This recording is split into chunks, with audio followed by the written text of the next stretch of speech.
It is September of 1793, and in a patch of land that had seemingly been cleared for a garden lies a dead body with a gunshot wound in the back of his head.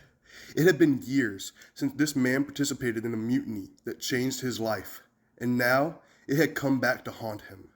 But his murder was not some wanton act of violence. It was planned. After setting Captain William Bligh and half of the crew of the Bounty adrift in a large boat, Fletcher Christian ordered the breadfruit plants they got from Tahiti thrown into the sea. Christian knew that Tahiti would be searched and decided to sail for a small island called Tubuai, 450 nautical miles south of Tahiti. Tubuai was almost entirely surrounded by a coral reef, except a small channel. Christian believed it would be easily defendable, but the native reception was hostile when the Bounty arrived on May 28th of 1789, sending a flotilla of war canoes to the ship. But the mutineers fought them off. They then decided to sail toward Tahiti. The mutineers reached Tahiti on June 6th. To keep cooperation with the Tahitian leaders, Christian made up a story about him, Bligh, and Captain Cook building a settlement at Aitutaki. Cook's name ensured the party would get gifts of livestock and other trade goods. On June 16th, the Bounty sailed back to Tubuai with 30 Tahitian men and women, some of whom were deceived into being there. For the next couple of months, the group attempted to establish themselves on Tubuai, fighting against the locals and building a large moated fortification, which Christian dubbed Fort George. Christian attempted to form friendly relations with the island's local leaders, but found they were not welcome. The group constantly clashed with the natives, and after a large pitched battle where 66 islanders were killed, Christian discovered discontent was rising in his party. Christian decided to hold a vote among the mutineers. 8 chose to remain loyal, but 16 chose to return to Tahiti and take their chances there. Christian accepted this and left Tubuai, bound for Tahiti again. When the Bounty returned to Tahiti on September 22nd, they were not nearly as welcome as they were before. The Tahitians had learned from a passing British ship that Christian had lied about the settlement at Aitutaki, and that Cook died a long time ago. Christian feared the Tahitians would turn violent and did not stay long. 15 of the men were allowed to go ashore, with one, the armorer, Joseph Coleman, being detained as Christian figured he needed him. That evening, Christian invited a group of Tahitians, mostly women, on the ship for a party. Once the party began, Christian cut the anchor rope, and the Bounty set sail with its new captives. Coleman jumped overboard and swam back to Tahiti. The new group consisted of 9 mutineers and 20 Tahitians, 14 of whom were women, 6 of them men. In November of 1790, the HMS Pandora was dispatched under Captain Edward Edwards to capture the mutineers and bring them back to England.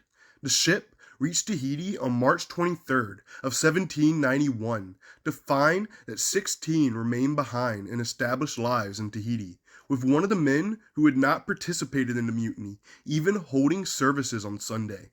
2 of the 16 men led drunken lives, which had led to their deaths, but Edwards captured all 14 remaining men to return to England for trial. The Pandora remained at Tahiti for 5 weeks, with Edwards unsuccessfully attempting to discern the location of the Bounty. The ship finally set sail on May 8th, sailing from island to island in a fruitless search for the Bounty. On August 29th, the HMS Pandora ran aground in the Great Barrier Reef. The crewmen gave little regard for the prisoners as they attempted to prevent the ship from sinking. When Edwards gave the call to abandon ship, the ship's armorer attempted to remove the prisoner's shackles, but the ship sank before he finished.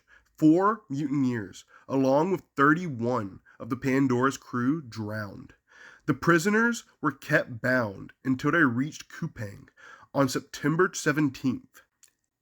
In the following court-martial, those held against their will were acquitted, and 6 of the 10 survivors were executed for mutiny.